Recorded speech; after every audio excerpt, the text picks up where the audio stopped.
Welcome to another Legacy Warriors podcast where we break down the top two feeder leagues to the UFC, whether it's Cage Warriors or, like this week, we're covering LFA 221, which goes down in Brazil and is headlined by a women's title fight here, I believe, it is definitely a women's title fight between champion Shannon Clark and Beatrice Consuli, who's on the way up, looking to establish herself and obviously try to make it to the next level. And then we also have a recent Tough alum, Richard Martins, looking to bounce back after coming up short on the show. We got 14 total fights to talk about quickly here. I do want to apologize for the tardiness of this podcast. I did have some personal stuff that came up yesterday that kept me from getting the researching done and getting this podcast out for you guys. But we still have a few hours before the fights kick off. So rather than doing my usual long form breakdown, I'm going to get right to the point here. You guys want the picks ASAP? I'll give you guys the predictions ASAP. But if you do want the tracked and final plays for this, make sure you guys check out the MMA LOT and Patreon page. You can find the link to that in the description below. I have a total of 9 bets for this card, including a lock of the night play and a dog of the night play. All right. Let's get into the quick picks here. First fight up, Pedro Victor Souza coming in at minus 250, going up against Coyoni Leopoldina, who comes in at plus 170. Leopoldina, decent striker with good movement and footwork, but I think Souza is just the better all-around fighter from the striking to the grappling. I think he ends up grinding this one out. Minus 250, a little bit too chalky for my liking. Next up, Claudio Meireles coming in at minus 900, going up against Matthias Silva, who comes in at plus 600. This seems to be a squash match where, Meireles, a training partner of Consuli, who obviously headlines this card, goes up against an 18-year-old who has never faced somebody of the level of Meireles. Look for Meireles to cruise here, but again, we don't parlay minus 900. Next up, we got Helison Cardoso coming in at minus 120, going up against Wender Batista, who comes in at plus 100. Cardoso looks to be a grappler with some decent top pressure, but he's doing it against scrubs. Batista, on the other hand, looks to be a solid striker with good kickboxing, good power. His defensive grappling has improved decently throughout his career. I don't mind a small shot on the underdog here to stop the grappling of Cardoso, or at least provide enough resistance so that he can get this fight back to the feet, get off on his striking, and maybe come through with a knockout. But I'm going to go Wender Batista here.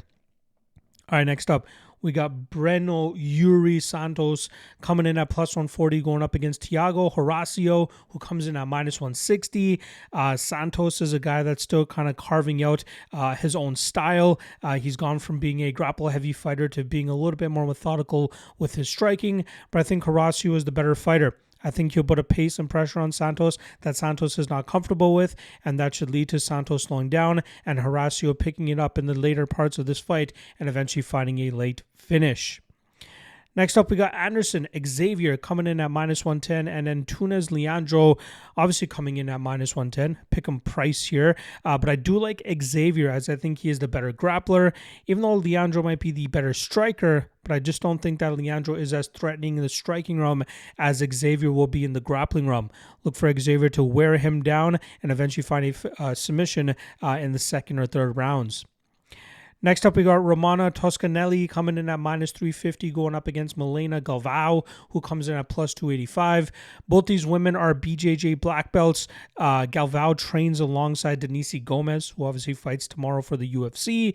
Toscanelli looks more physically in shape and looks like to be the stronger opponent, and that could cause Galvao some issues. But I think Galvao looks a little bit more comfortable in the striking realm compared to the robotic and stiff nature that I've seen from Toscanelli. Toscanelli has a better strength of schedule as of late, but Galvao can make things interesting here with her own BJJ black belt, and I wouldn't mind a long shot here on the underdog. I could be off here. The strength of Toscanelli could reign supreme, but I'm going to give Galvao a little bit of shot to pull this off. So give me Galvao to pull off the upset.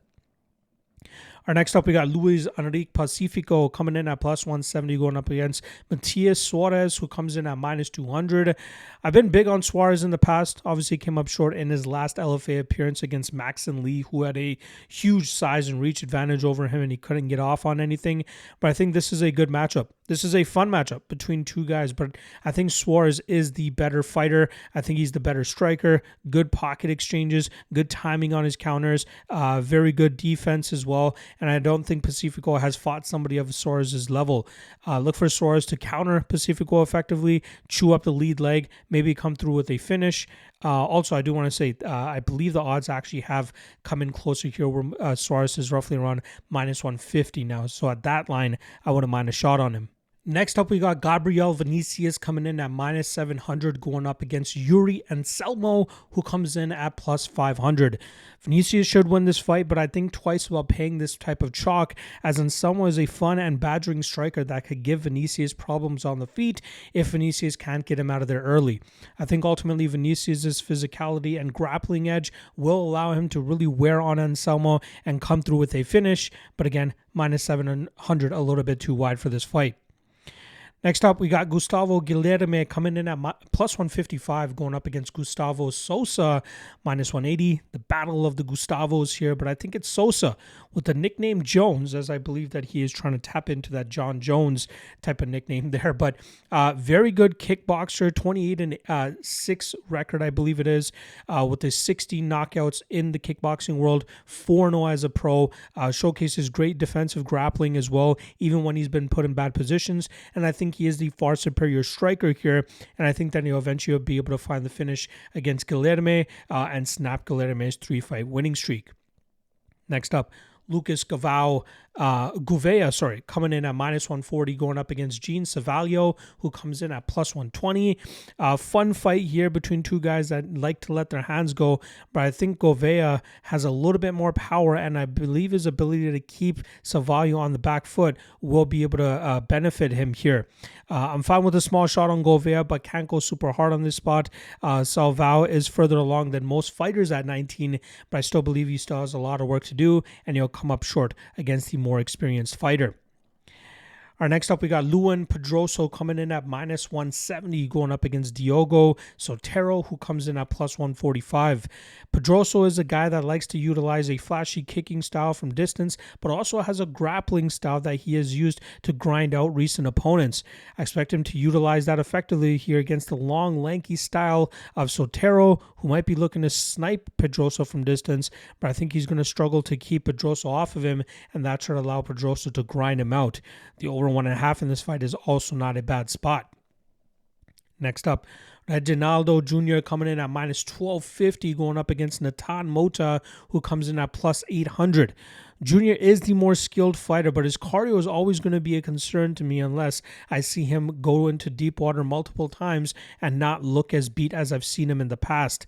He should hold all the advantages in this fight and probably will hold enough of a grappling edge that he should be able to get a finish in that second round, but Mota is no scrub, which is why +800 is not a bad spot if somebody's looking for a big dog.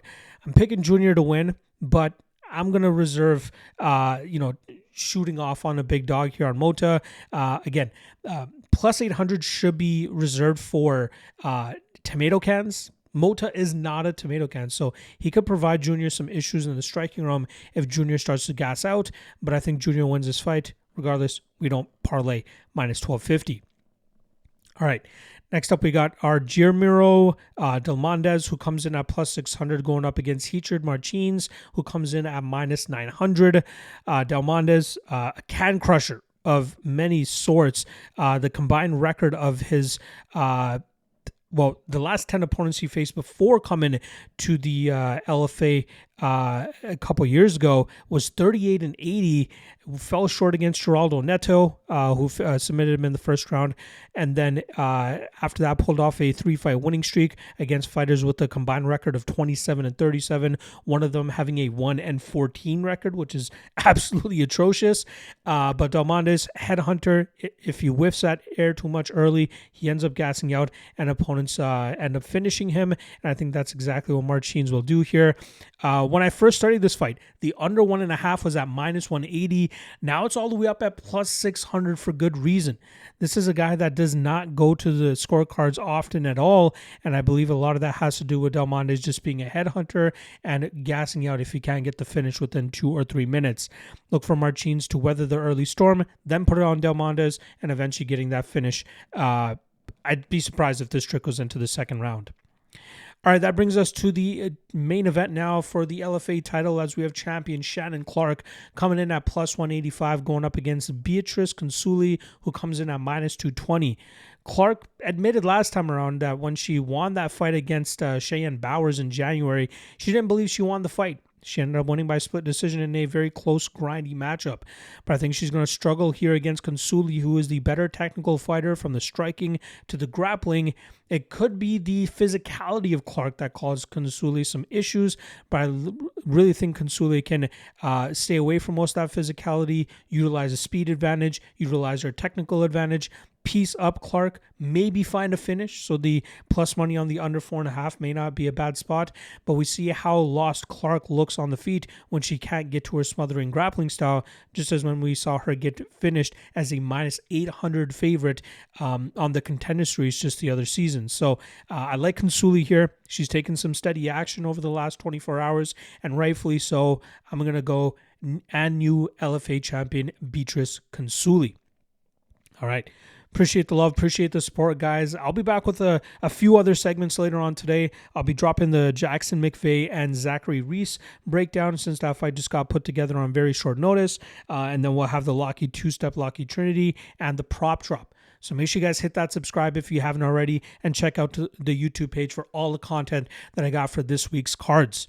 I'll see you guys later today. Peace.